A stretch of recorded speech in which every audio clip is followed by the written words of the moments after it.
क्या दुर्योधन कर्ण का सच्चा मित्र था? दुर्योधन एक ऐसा नाम है जिसके साथ पाप, लालच, हिंसा जैसे बहुत बड़े शब्द जुड़े हैं। इतिहास में बदनाम दुर्योधन ने अपने जीवन के हर पल में सिर्फ बुरा काम किया था ऐसा नहीं है। कमी क्यों ना हो, दुर्योधन ने अपने कुछ अच्छा काम भी किया था। मेरे ख्याल से दुर्योधन का पहला अच्छा काम ये था कि उसने कर्ण को सम्मान दिया था। जब सुध पुत्र होने के कारण सभी से कर्ण को अपमान मिला तब दुर्योधन ने कर्ण का साथ दिया। बहुत लोग ऐसा सोच सकते हैं कि दुर्योधन ने अपने स्वार्थ के कारण ही कर्ण के साथ अच्छा बर्ताव किया, क्योंकि वो कर्ण को पांडवों के खिलाफ इस्तेमाल करना चाहता था। दुर्योधन ने कर्ण के साथ मित्रता नहीं की थी, सिर्फ मित्रता का नाटक किया था। ये बात भी कितनी सही है ये हम इस वीडियो में देखेंगे। द्रोणाचार्य कौरवों और पांडवों को हथियार चलाना सिखाते थे। जब कौरवों और पांडवों ने उनसे शिक्षा समाप्त की थी तब द्रोणाचार्य ने उनकी परीक्षा लेने के बारे में सोचा, इसलिए एक रणभूमि तैयार की थी। वहां कौरवों और पांडवों ने अपने अपने कौशल का प्रदर्शन किया। आखिर में अर्जुन ने अपनी धनुर्विद्या का प्रदर्शन किया।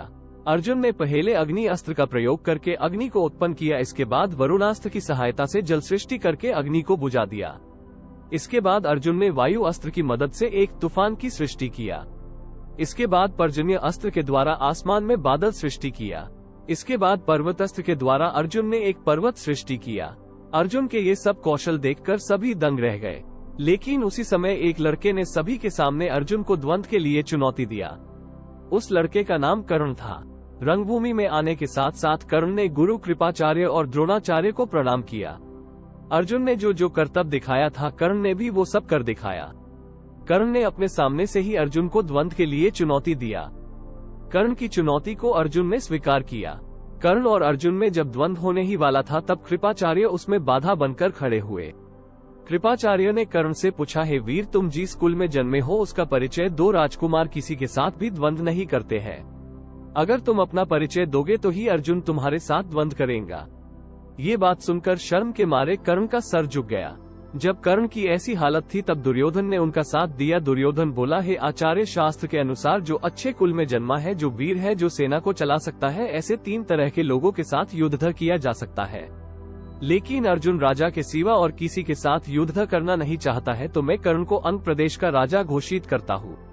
इसके बाद दुर्योधन ने कर्ण का राज्याभिषेक किया था। दुर्योधन का ऐसा बर्ताव देखकर कर्ण ने दुर्योधन से पूछा, है दुर्योधन, इसके बदले में मैं आपको क्या दे सकता हूँ? कर्ण की ये बात सुनकर दुर्योधन बोला, है कर्ण, मैं सिर्फ तुम्हारी मित्रता चाहता हूँ। दुर्योधन की इस बात से खुश होकर कर्ण ने उसे गले लगा लिया। उस वक्त कर्ण के पिता जो सारथी का काम करते थे, जिनका नाम अधिरथ था, वो वहां पर आते हैं। कर्ण अपने पिता की बहुत ज्यादा सम्मान करते थे, इसलिए अपने पिता को देखते ही उनका पैर छूकर प्रणाम किया। कर्ण के पिता ने उन्हें भी गले लगा लिया। वहां उपस्थित भीम को जब पता चला कि कर्ण सारथी का पुत्र है तब वो हंसते हंसते बोले, कर्ण, तुम सुत पुत्र हो। युद्ध में अर्जुन के हाथों मरने के लायक भी नहीं हो। पहले तुम जाकर अपने कुल का काम कर घोड़े की लगाम पकड़ो और उनकी देखभाल करो। भीम की ऐसी बात सुनकर कर्ण गुस्से से लाल हो गए थे। फिर भी कर्ण ने कुछ नहीं बोला, सिर्फ सूरज की ओर देखते हुए आहें भरते रहे। लेकिन भीम की ऐसी बात सुनकर दुर्योधन क्रोध से कांप उठा। दुर्योधन ने भीम को बोला, भीम, तुम कर्ण को ऐसा बोलकर ठीक नहीं कर रहे हो। ताकत ही क्षत्रियों का परिचय है। कर्ण शक्तिशाली है, इसलिए कर्ण भी क्षत्रिय है। इसलिए एक क्षत्रिय के साथ युद्ध करने में अर्जुन को कोई आपत्ति नहीं हो सकती है। कोई नदी का जन्म किस जगह से है ये जानने की जरूरत किसी को नहीं होती है। नदी की स्रोत, उसका जल ही उसका परिचय है, और नदी के जल से ही इंसान जिंदा रहते हैं। भीम जन्म से किसी का वर्ण निर्धारित नहीं होता है, कर्म से ही वर्ण का निर्धारण होता है। विश्वामित्र क्षत्रिय थे, लेकिन तप के द्वारा वो ब्रह्मऋषि हुए थे, ये बात किसको नहीं पता है। हमारे गुरु द्रोणाचार्य एक द्रोण के यहाँ जन्मे थे, लेकिन उनके जैसे शस्त्रधारी कौन है तुम बताओ। हिरण की कोख से कभी शेर का जन्म नहीं हो सकता है। वैसे ही कवच कुंडल के साथ कोई बच्चा किसी सामान्य नारी के गर्भ से जन्म नहीं ले सकता है। मैंने कर्ण को जो इन प्रदेश की भेद दी है वो कर्ण की वीरता के सामने कुछ भी नहीं है। अगर कर्ण चाहता है तो वो अपनी ताकत से सारी दुनिया को जीत सकता है। अगर कर्ण को राजा होने में किसी को आपत्ति है तो वो मुझसे युद्ध करे। दुर्योधन की इस बात को सुनकर वहां उपस्थित सभी लोग खुश होकर उसकी तारीफ करने लगे। प्रतिभा के प्रमाण होने के बावजूद रणभूमि के लोगों के लिए कर्ण का जाति ही महत्वपूर्ण हो उठा था। जब कृपाचार्य के प्रश्न को सुनकर कर्ण का सर झुक गया था, जब भीम ने उन्हें सुतपुत्र कहकर अपमान किया था, तब केवल दुर्योधन ही कर्ण के साथ खड़ा हुआ था, जातपात का विरोध किया था। जाति के नाम पर हजारों सालों से इंसानों पर अत्याचार किया गया है, लेकिन जिसको सब अधर्मी मानते हैं वो दुर्योधन ने ही जातपात का विरोध किया था। जातपात का विरोध करके दुर्योधन ने परमधर्म का काम किया था।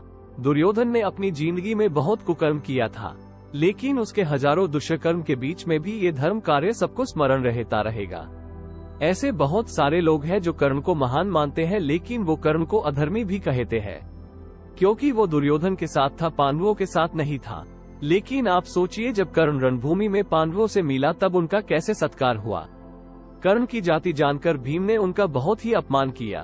तब धर्मराज, युधिष्ठिर, अर्जुन, नकुल और सहदेव ने किसी ने इसका विरोध नहीं किया। सब तो चुपचाप बैठे थे, लेकिन उसी वक्त दुर्योधन ने कर्ण को सम्मान दिया था और कर्ण ने भी उसे मित्रता का वादा किया था। इसलिए पांडवों के पक्ष में जाना कर्ण के लिए संभव नहीं था। जिन्होंने कर्ण को सुतपुत्र कहकर अपमान किया, उनके पक्ष में जाना कितना तर्कपूर्ण है, ये आप बताइए। क्या आपको लगता है कि इसके बाद भी कर्ण को पांडवों के पक्ष में जाना चाहिए था? दोस्तों, कुछ देर पहले मैंने आपको दिखाया कि दुर्योधन कर्ण का सम्मान करता था, लेकिन बहुत लोग ये सोच सकते हैं कि दुर्योधन कर्ण को वास्तव में अपना दोस्त नहीं मानता था, दिल से उनका सम्मान नहीं करता था। पांडवों के खिलाफ कर्ण को इस्तेमाल करने के लिए दुर्योधन कर्ण के साथ केवल मित्रता का नाटक ही करता था, लेकिन मुझे नहीं लगता है कि ये बात सच है। मेरे ये बात साबित करने के लिए मैं महाभारत से एक कहानी बताना चाहूंगा जो कर्ण से जुड़ी है। कुरुक्षेत्र के युद्ध में जब पितामह को बाणों के ऊपर सुलाया गया, गुरु द्रोण की हत्या की गई, तब कर्ण कौरवों के सेनापति बने। अर्जुन के साथ युद्ध करने के समय कर्ण ने कुछ विषयों में अपनी कमियां देखी। एक अच्छा सुधारवादी इंसान कभी भी अपनी कमियों को नहीं छुपाता है। कर्ण एक सुधारवादी इंसान थे, इसलिए वो भी अपनी कमियां ढूंढते थे। उन्होंने उनकी एक कमी देखी, उनके साथ अर्जुन के सारथी जैसा अच्छा सारथी नहीं था।